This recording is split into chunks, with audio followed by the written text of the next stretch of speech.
राज्यात सशक्त लोक आयुक्त कायदा अंमलात यावा यासाठी विधानसभा विधान परिषदेत हा कायदा पास झाला.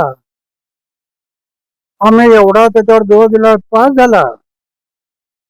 आता पास झाल्यानंतर केंद्राच्या म्हणण्याप्रमाणे जे पास झाला तुम्ही कायदा करायला पाहिजे. यांनी केंद्राकडे पाठवला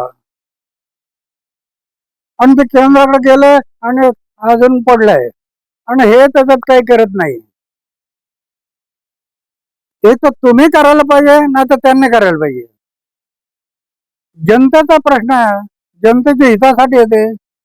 एवढा सुंदर कायदा आहे, जनहितासाठी हा कायदा. एक तर इथं कायदा झाला, आता तुम्ही अंमलबजावणी करायला पाहिजे. ती नाही केली, तिकडे पाठवलं तर त्याचा पाठपुरावा करा. तिथं म्हटलंय लवकरात लवकर सशक्त लोक आयुक्त कायदा अंमलात आणण्यासाठी माझे शासन कटिबद्ध आहे, मुख्यमंत्री म्हणतात. आणि हे पाठवून परत ती काही करत नाही. मग अण्णा आता 2 वर्ष झाले ते पाठवून काही करत नाही. आता तुमची भूमिका काय राहणार आहे? आता फक्त जीवनाला पूर्णविराम जनतेच्या हितासाठी, जनहितासाठी. आता दुसरं काही करायचं नाही. तुम्हाला लकलाभ आजपर्यंत केलं 10 कायदे आले.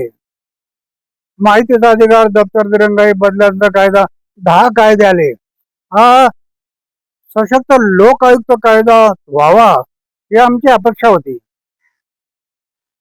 हा लोक आयुक्त कायदा एवढा क्रांतिकारक आहे. आता कायदा होत नाहीये, त्याची अंमलबजावणी ते करत नाहीये. आपली आता भूमिका काय राहणार आहे? आता उपोषण करणार? सरकार कायदे करण्यासाठी, विधान परिषद किंवा विधानसभा कायदे करण्यासाठी करत नसेल तर आम्ही जीवनाला पूर्ण 30 जानेवारी 2026 पासून पुन्हा माझे आमरण उपोषण सुरू करत आहे. शहरात प्राण आहे तोपर्यंत शेवटचं उपोषण चालू राहील. मी एवढे वर्ष, हे 7-8 वर्षापासून प्रयत्न करतो.